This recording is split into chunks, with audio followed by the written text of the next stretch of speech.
नमस्कार. सुप्रिया, ईश्वरी आणि नम्रता इंदोरला जाण्यासाठी निघालेले असतात. त्याच वेळेला अर्णव त्यांच्या गाडीसमोर स्वतःची गाडी घालतो आणि त्यांना अडवतो. त्यावेळेला लगेच ईश्वरी मोठ्याने बोलते, अर्णव सर तुम्ही, मला तर असं वाटलं होतं की आपली भेट कधी होणारच नाही. आता आपली ही भेट शेवटचीच, पण तुम्ही तर मला भेटायला आलात. त्यावेळेला मात्र अर्णव बोलतो, ईश्वरी माझ्यासाठी तू किती महत्त्वाची आहेस मी तुला सांगू शकत नाही. खरं सांगायचं ईश्वरी तर मला तुझ्याशी बोलायचं आहे. तेव्हा लगेच ईश्वरी बोलते, अर्णव सर तुम्ही काय बोलताय? खरंच मला तुमच्या बोलण्याचा अंदाज येत नाही, प्लीज बोला ना नीट. तेव्हा लगेच अर्णव बोलतो, ईश्वरी माझं तुझ्यावरती प्रेम आहे. खरं सांगू का, मला तुझ्याशी या गोष्टीमध्ये बोलायचंच नाही. लवकरात लवकर सर्व गोष्टी क्लिअर करायच्या आहेत. आजपर्यंत मी प्रत्येक गोष्टीचा विचार केला, पण आता नाही. आता मला नीट काय तो विचार करावाच लागेल. तेव्हा लगेच ईश्वरी बोलते, अर्णव सर तुम्ही काय बोलताय मला खरंच कळत नाही, पण जे काही आहे ते स्पष्टपणे बोला बघू. तेव्हा मात्र अर्णव मोठ्याने बोलतो, ईश्वरी खरं सांगायचं तर माझं एका मुलीवरती खूप प्रेम होतं. तेव्हा सुप्रिया बोलते, अर्णव बाळा प्लीज आम्हाला इंदोरला जायचं आहे, असं करू नकोस. तेव्हा लगेच अर्णव बोलतो, आई प्लीज समजून घ्या ना. खरं तर मला तुमच्यात माझी आई दिसते. तुम्ही नाही माझं ऐकून घेतलं तर कोण घेणार? तेव्हा मात्र सुप्रिया बोलते, बाळा बोल, काय बोलायचं आहे ते बोल. तेव्हा लगेच ईश्वरी अर्णवला बोलते, अर्णव सर काय झालं, तुम्ही बरे आहात ना? तेव्हा लगेच अर्णव बोलतो, ईश्वरी खरं सांगू का, माझ्यासाठी तू किती महत्त्वाची आहेस हे शब्दात मी मांडू शकत नाही.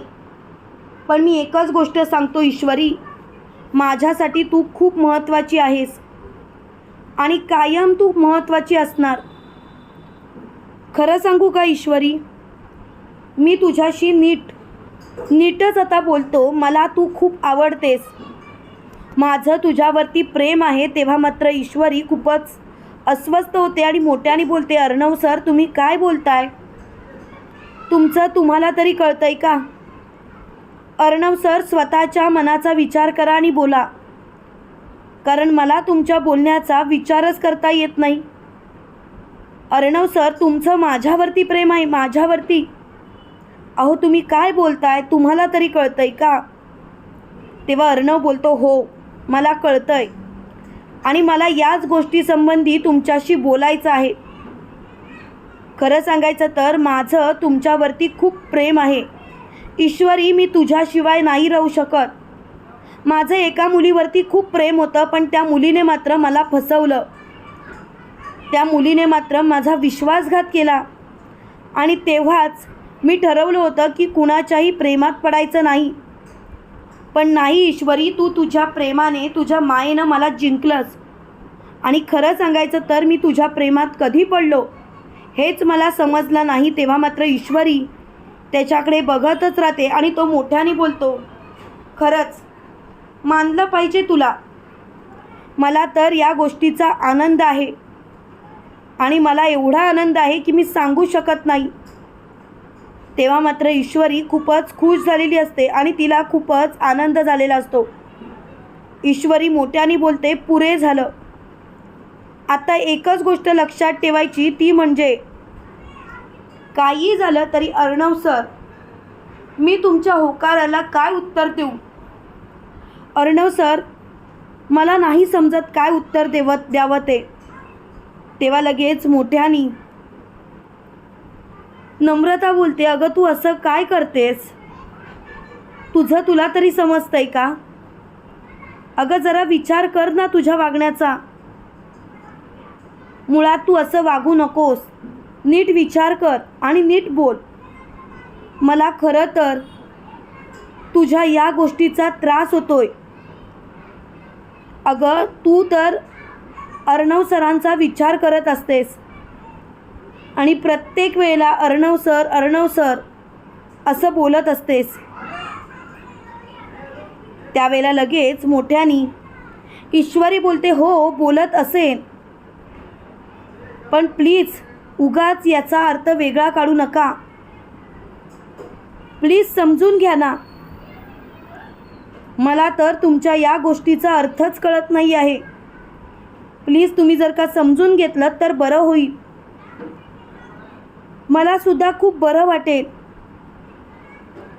तेव्हा मात्र अर्णव ईश्वरीला बोलतो, ईश्वरी तुझ्या मनात माझ्याविषयी राग असेल, पण प्लीज समजून घे, माझ्या मनात तसं काही नाही. लवकरात लवकर सगळ्या गोष्टी सॉल्व करायच्या आहेत.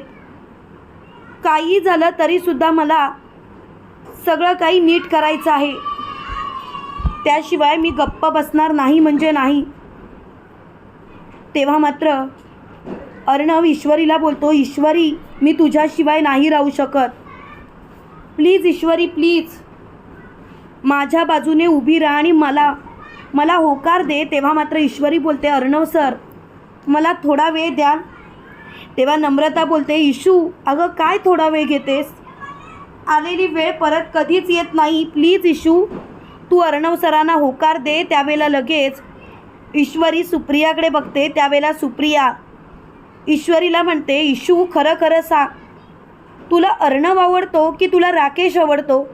त्यावेळेला लगेच मोठ्यानी अर्णव बोलतो, ईश्वरी जर का तुम्हाला राकेश आवडत असेल तर तुम्ही माझ्या प्रपोजलचा विचार नाही केलात तरीसुद्धा चालेल. आणि अर्णव तिथून जात असतो. त्यावेळेला मात्र ईश्वरी बोलते, एक मिनिट अर्णव सर, तुम्ही काय बोलताय कळतंय का? मुळात राकेशजींचा मी असा विचार का करेन? राकेशजी फक्त आणि फक्त माझे मित्र आहेत. बाकी मला त्यांच्याशी कोणताही संबंध जोडायचा नाही. एक गोष्ट लक्षात ठेवा अर्णव सर, प्रेम जर का बोलत असाल ना तर प्रेम मला तुमच्याच बाबतीत झालं आहे. मी तुमचाच प्रेमाचा फक्त विचार केला आहे. अर्णव सर तुम्ही जर का नीट विचार केला तर बरं होईल. त्यावेळेला लगेच मोठ्याने अर्णव बोलतो, म्हणजे त्या राकेशचं आणि तुझं काहीच नाही. तेव्हा लगेच ईश्वरी बोलते, हो काहीच नाही आणि मला तर या संबंधी काहीही बोलायचं नाही आणि मला तर या गोष्टीचा अंदाजच नाही. आता तर मला या गोष्टी चालणारच नाहीत. काही झालं तरी लवकरात लवकर सगळ्या गोष्टींचा विचार केलाच पाहिजे आणि लवकरात लवकर काहीतरी निर्णय घेतलाच पाहिजे. मी शांत बसणार नाही म्हणजे नाही. तेव्हा मात्र मोठ्यानी ईश्वरी अर्णवला बोलते, अर्णव सर खरं सांगू का, माझं तुमच्यावरती प्रेम आहे आणि मला तुमच्यासोबत संसार करायचा आहे. हे ऐकून अर्णवच्या डोळ्यात पाणी येतं आणि अर्णव ईश्वरीला मिठी मारतो. तेव्हा मात्र सुप्रिया अर्णव आणि ईश्वरीच्या डोक्यावरून हात फिरवते आणि मोठ्याने बोलते, तुम्ही दोघं सुखात असाल तर मला आनंदच आहे. त्यावेळेला अर्णव आणि ईश्वरी सुप्रियाच्या पाया पडतात. त्यावेळेला अर्णव सुप्रियाचा हात हातात घेत बोलतो, आई खरं सांगू का, आज खऱ्या अर्थाने माझं प्रेम मला मिळालं. माझं जेव्हा प्रेम माझ्या आयुष्यातून निघून गेलं होतं तेव्हा मला असं वाटलं होतं की नाही आता सगळंच संपलं, पण नाही आई, माझं प्रेम मला मिळणार होतं म्हणून तर ती मुलगी माझ्या आयुष्यातून निघून गेली. कारण ही जागा फक्त आणि फक्त ईश्वरी यांचीच आहे. तुम्हाला काय वाटतं मित्रांनो, खरोखर आता तरी अर्णवने ईश्वरीचं प्रेम जिंकलेलं आहे, पण जेव्हा सुप्रियाचा भूतकाळ अर्णव समोर येईल तेव्हा खरोखर अर्णव ईश्वरीसोबत तसंच राहील की अर्णव ईश्वरीला कायमचं सोडून देईल? कमेंट करून नक्की कळवा आणि असेच मालिकेंचे नवनवीन अपडेट पाहण्यासाठी व्हिडिओला लाईक, चॅनलला सबस्क्राईब करायला विसरू नका. थँक्यू.